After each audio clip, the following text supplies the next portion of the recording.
மூலம் வேரோடு சரியாக இந்த செய்முறையை பயன்படுத்துங்க. உள் மூலம் வெளி மூலம் பௌத்திர கட்டியை வேரோடு சரி செய்ய இந்த செய்முறையை பயன்படுத்துங்க. செய்முறையை சொல்றேன், கரெக்டாக கவனிங்க. இரும்பு கடாய் ஒன்று எடுத்துக்கங்க.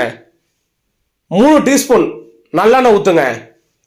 சிறிய வெங்காயம் 10 வெங்காயத்தை எடுத்து மேல் தோலை சீவிட்டு சின்ன சின்னதாக கட் பண்ணி போடுங்க.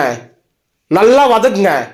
நல்லா வதக்கிட்டு மஞ்சள் கலரில் பூ பூக்கக்கூடிய சிறு துத்திக்கீரை 2 கைப்பிடி அளவு எடுத்துக்கங்க. அதையும் போட்டு நல்லா வதக்கிட்டு காலையில் வெறும் வயிற்றுல 2 கைப்பிடி அளவு சூடான சாதத்தில் போட்டு நல்லா பிசைஞ்சு சாப்பிடுங்க.